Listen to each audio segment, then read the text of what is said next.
I'm going to tell you something that you won't believe, and that's fine. I wouldn't expect anyone to believe something as outrageous as this. I know I wouldn't. But I have to get it off my chest. It happened 2 years ago. You see, I'm an introverted person. I'm quite socially capable and I can enjoy some company once in a while, but when it comes to big towns and cities, stores on either side of the street, and masses of people walking around you, it's simply not for me. I grew up in an environment like that and quickly found it to be unnerving for me. I much more appreciate nature, and as much as I was allowed as a kid, I would travel miles to visit forests nearby. At first, I had to beg my dad to take me, since they didn't think I could handle myself as a kid without any supervision. They were probably right. As I grew older, they started to let me travel by myself and even camp alone in the forest.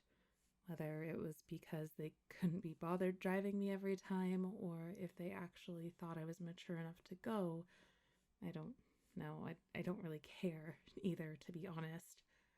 I'm sorry, I'm getting off track. I'm really nervous and scared. I tend to ramble a lot when I'm feeling anxious. I guess it's a defense mechanism to deal with scary situations. I guess that would be the equivalent of a writer. Well, there I go again. Sorry. This is the reason, however, as to why I moved to a small town located along the mountainside. It was a really secluded place, beautiful nature with lakes and open fields and, of course, mountains. The mountains had several trails you could walk. They were tagged as easy, medium, hard, easy being short and simple walks, suitable for just about anyone. Medium could still be short, but had some steep climbs, rocky paths, or some other reason to be less suitable for the elderly or people just looking for a leisurely stroll. The hard trails, of course, were much harder than any of the medium trails. Long distances, steep climbs, long falls, narrow passages, great marshes, and, well, you get the picture. Some of these trails are connected to a large trail that spans throughout the entire country, but you're literally out in the middle of nowhere for days, filled with walking until you reach it. Living in a town like this, where everyone knows each other and everyone will know everything you do before you even do it, it gets exhausting. The introvert in me needed an escape, so I decided to just disappear for a while. I had been planning to go on a hard trail hike and hopefully reach the larger trail and then slowly work my way south in the country. I didn't have a job at this point, and I generally felt better in the woods than in my small apartment anyway. I didn't tell anyone when I was coming back because I honestly didn't even know, but I let them know why my house would be empty. Anyway, I started on one of the harder trails that was supposedly the quickest route to the larger trail. I hadn't been in that area much before, but I knew what to expect for the most part. I had bear mace, and I knew how to deal with wolves, at least in theory, so I wasn't too worried about the wildlife. I had some solid packing to carry, and even though I didn't bring anything to eat besides nutritious power bars, Oh God, what am I doing? Why am I even saying this? This wasn't supposed to be some kind of audio diary.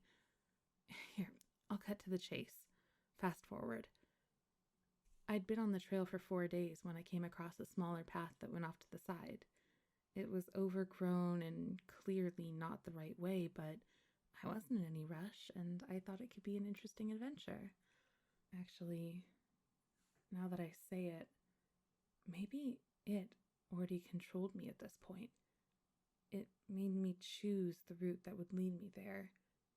But no, I think this one was on me. I made the choice. I think. Oh, God damn it.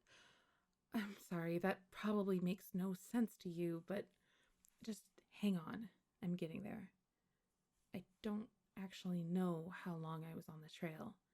It was clear that no one had been here for a really long time, but I could still see evidence of other people. I found an old rusted tin can. There were rocks placed in a circle to act as a fireplace and to act as a fire pit, and rotted logs on either side to sit on. After walking a fair amount, I came across a small shelter.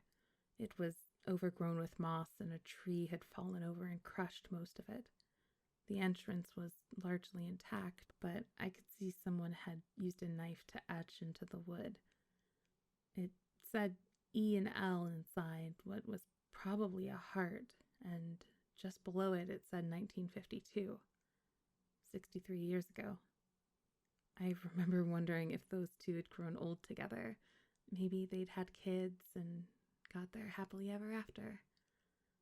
But now I doubt that they got out of the woods alive. I find myself trying to stall getting to what happened.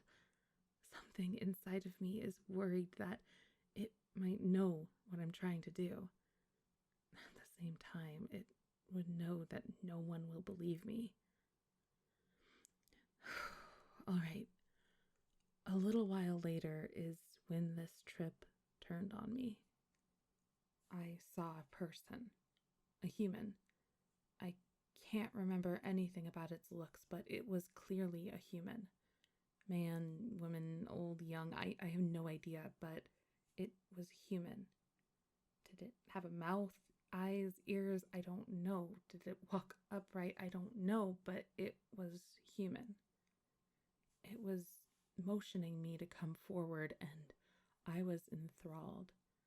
My body and my mind belonged to the creature.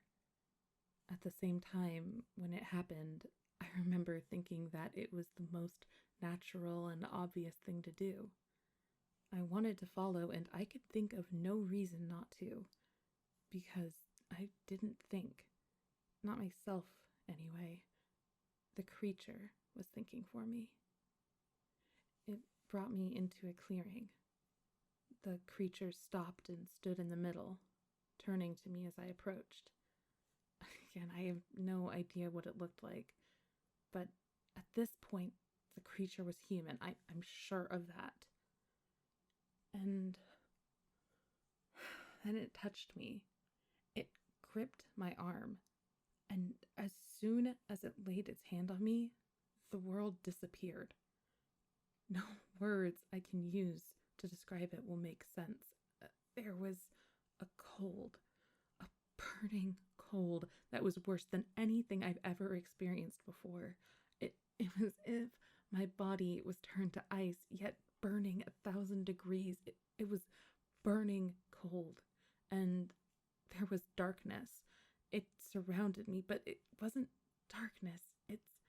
It's dark when the sun goes down and the light gets dim, but this was different. It was like every light source in the entire world vanished. It was never there, just gone. And as was everything around me. There was nothing in the world anymore. The ground was gone. The sky was gone. The only thing that remained in existence was me and the burning cold. And then it released me. In an instant, everything came back and my thoughts were my own again. The feelings of peril and despair that had been squelched before came rushing back, and I could feel with every fiber of my being that I was about to die. Fight or flight kicked in, and there was no way that I could fight. I tried to run, but my body still didn't listen. I don't know if it was shock or the creature controlling me, but I couldn't move a muscle. I just stood there, staring straight into the monster in front of me. And it took a few steps backwards before it started transforming. Its body bent in on itself and turned and twisted, and I could hear the bones crack and reform. It was the most horrifying thing I've ever seen. The sounds of its bones breaking as it bent itself into impossible shapes haunts me every night before I go to sleep. But I couldn't look away. I couldn't even close my eyes. Perhaps it forced me to look as some sort of show of dominance. To make me realize how inferior and absolutely pathetic I am in comparison, but there are no words to describe how it looked when it finally stopped. It was no longer human. Of course, I know that it never was, not really, but the features that were impossible to see now became very clear. It was a beast. It towered several feet over me, covered in muddy fur. The face had the snout of a pig, but the face itself was twisted and malformed. Its legs were long and thin, bent in unnatural ways, and it had some kind of hooves on its feet, but it's like they never actually touched the ground because there were no marks of it. And the arms, they were much like its legs, long, thin, and bent in ways that shouldn't be possible. Instead of ending with hooves, the arms had 3 long, sharp, pointed fingers. And then it looked at me. No, that's not. It looked into me. It could see everything about me. Who I am, where I was from, what I had seen, where I'd been, everything. And I had to look away. And when I did, I was finally able to see the clearing for what it was. It was filled with bones. Some animal bones, yes, but most importantly, the bones of humans. They were everywhere, scattered all over the place, but in the corner was a pyramid of skulls. The bottom layer seemed to be almost ancient, green and broken, misshapen, but the upper layers looked fresher, still old, but maybe decades instead of centuries. I had barely realized what I was staring at when the creature's legs that were built and that were bent in such unnatural ways started to straighten, and it rose another several feet. It looked into the sky and it gave the loudest roar that you can imagine, except it didn't. It made no sound at all, but my head was tumbling from it, and for a couple of minutes I couldn't hear anything but the sound of it. Somehow that one horrible sound had told me something, as if it had spoken in my ear. It told me that the creature was mad. That mad doesn't even begin to describe it. It was enraged, furious, wrathful, it was seething, all of it combined and more. And it was starving. It hadn't had any real sustenance in many years since the last skulls were placed on the tower, and I knew then that I wasn't just going to die, I was going to be eaten, but it didn't. It let me go. It said that with time, I would do its bidding, that I would help the creature get its sustenance and keep it. And then it was gone. I don't remember anything else. A day later, I woke up and I was in my bed. I thought it was just a really bad dream, a really, really bad, vivid dream. But my clothes told another story. And they were torn and dirty, and I still had my shoes on. When I finally left my house that day, one of my neighbors asked what I was doing back so early. And without realizing it, I just said, I don't know how I got back here. I think he must have thought it was a joke and just laughed, so I laughed with him and quickly went back inside. took me a really long time to put myself back together.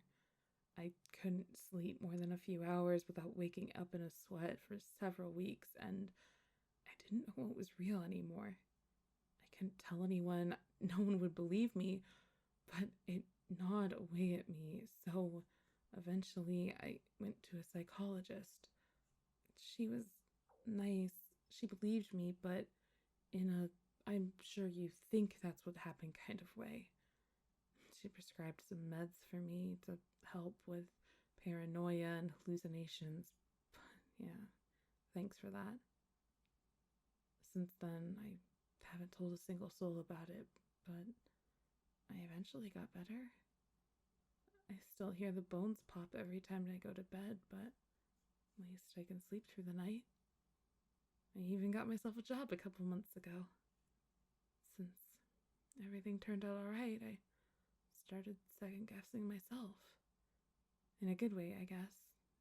Maybe the psychologist was right, and I had just imagined it. What if it never actually did happen? Maybe it was just a bad trip. I could have eaten some bad berries or mushrooms that I shouldn't have.